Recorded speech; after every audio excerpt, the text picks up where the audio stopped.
So I think everyone has once in their lives came across this DVD screensaver. It's absolutely iconic and it looks really funny as this logo is just bouncing around.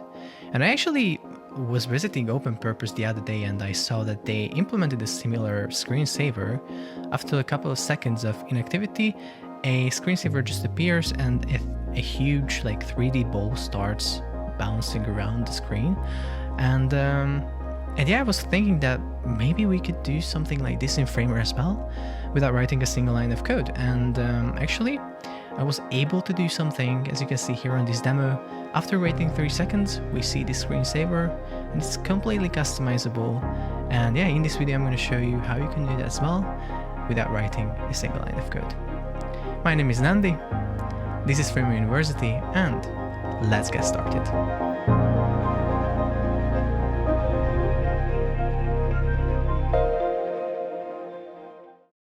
So the first thing that we see right here is the Framer project that we're going to work in. As you can see, if we preview the site, it's nothing special. It just has a hero section and then a section under that. I'm going to have a remix link for this project in the description, so you're going to be able to copy it to your account and take a look at how I built certain sections or how I added the screensaver and how I set it up. But other than that, let's just get started with the video. So first of all, we somehow have to insert the component that we're going to work with. So for that, we're going to go to framer.university and we're going to search for the screensaver component. So screensaver. And here we have the screensaver component. I have this little page for it, but you're going to just click the copy component button here. And then we're going to go back to Framer. And we're just gonna press Command and V on our keyboard, and then here we have it. As you can see, it's pasted within this hero v2, so it's nested further down on the page. But when we add this to our site, we can just grab it and place it here on top. So it can be on the desktop level, we don't have to nest it further down. And then what we're gonna do is we're gonna position it properly, because what happens now is it just scrolls away. So what we need to do is we need to somehow make sure that it has a fixed positioning and it always takes up, the full screen, the full width and full height, even when we scroll on the site. So we can use the fixed positioning type for that. So I'm going to just set it to fixed positioning. And then I'm going to set all of these pins to 0. This will basically ensure that it will stick to those sides and it will keep a 0 pixel distance from the top, right, left, and bottom. So now we have this. I think now if we start scrolling, you can see that we still have this, purple overlay. We still have to set up the component, but we can see that it stays in the center of the screen. It takes up the full width, full height, and it works perfectly. So now what is the next step? Basically, the next step is that we have to make sure that somehow we get this component to the top of the website, because now, as you can see, the navigation bar is on top of it, and even this section here is kind of on top of it. So we have to add a z-index property to it, which is already added here. As you can see, it is set to 1. We have to make sure that we set it to 10, but even if we set it to 10, we still see the nav bar is on top of it. How can we fix this? We basically have to make sure that not only the screensaver is set to z-index 10, but other elements cannot have z-index 10, so they have to be a lower value than 10. So if we have another element, for example this nav here, which is also the z-index 10, it's not great, we have to set it to z-index 9. So now, as you can see, this purple overlay is a little bit, over the navigation bar. So first of all, you're going to see this connector here on the right side of the component, and you can grab that and connect, for example, a background element that you created, and then you can just select the background. So now this will basically mean that this will be the background of your screensaver. When you set up your little background here as an element in Framer, you just have to make sure that it is responsive. So if you move it around, for example, here in this logo stays in the center. So when this will, fill up the available space, everything will look nice. And then I will do the same with the bouncer. I will just connect this element, bouncer. And now, as you can see, the purple overlay has disappeared. So we're all good. The component is successfully set up.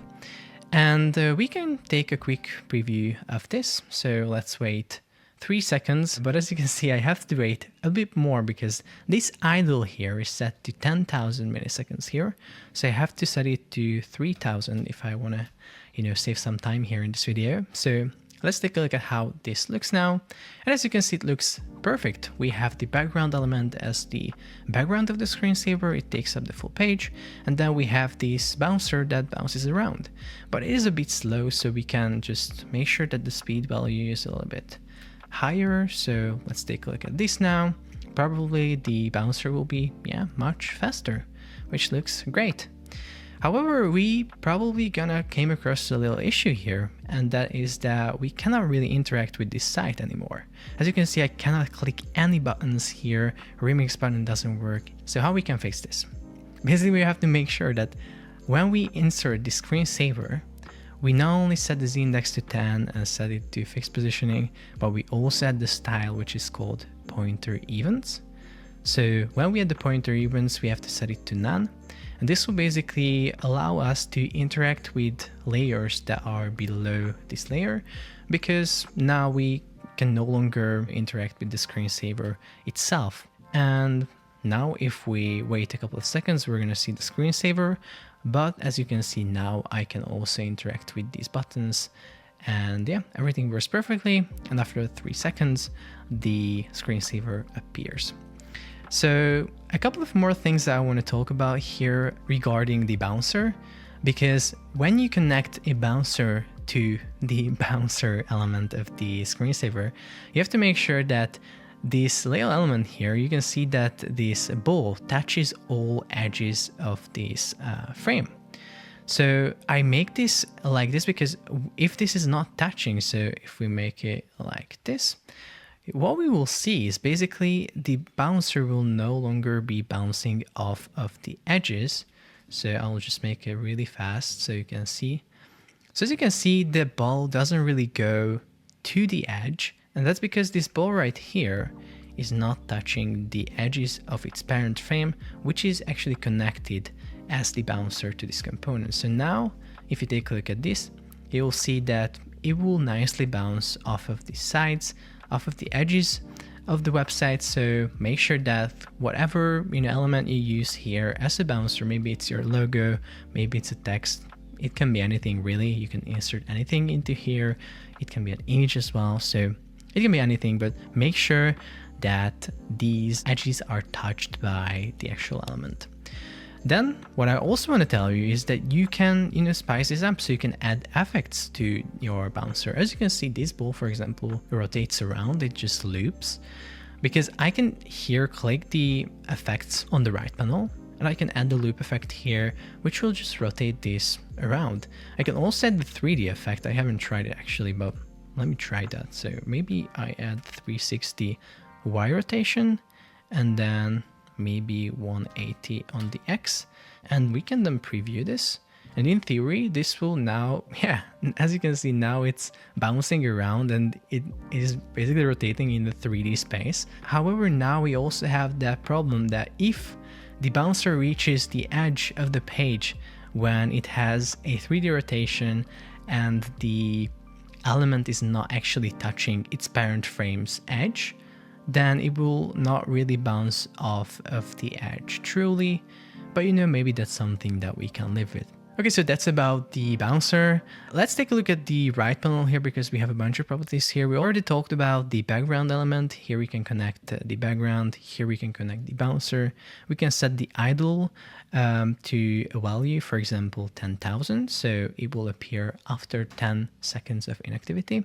I recommend using a little bit higher value than 10 seconds, maybe use 15 or 20. It depends on your site. Maybe if it's a blog and people are reading and not scrolling and not interacting with the site as they are reading, it can be a quite awkward experience to just read the text and then see this screensaver in your face. So make sure to optimize it for your website and just make sure that your visitors will not have a bad experience with it. Then we have the speed, which we talked about. And then we have the transition. This will be basically the transition that is used when this screensaver appears. So if we have instant, then it will not have like this nice fade in, but it will just appear instantly on the page. But again, I have 10,000 milliseconds here, so I have to set it back to 1000 so we'll see it. So as you can see, it just appeared instantly and then disappeared instantly as well. So we can use basically any transition here. It can be longer, slower, maybe 1 second if you want to have a little bit longer. So yeah, you can completely customize this. You can change, as I said, the bouncer, the background. So I think it's a pretty cool little component for your Framer website. And the best thing is that you didn't have to write a single line of code, and you could add this to your website and you can show it to your friends and they'll be like, wow, did you really do that without writing a single line of code? And you can say that, yeah, I did. So that's it for this video. Make sure to comment DVD if you watched the video this far, because that means that you are a hardcore Framer learner, and I really, really value that. Yeah, also go to framer.university if you haven't been to that website. It's an absolute goldmine. I've been posting resources to that website for the past 18, 20 months, I don't even know. And all of them is free. Like everything is free on the site. Remixes, tutorials, components, anything basically. So yeah, just go to Framer University and see it yourself. Make sure to like this video, subscribe for more, and I'm gonna see you in the next one.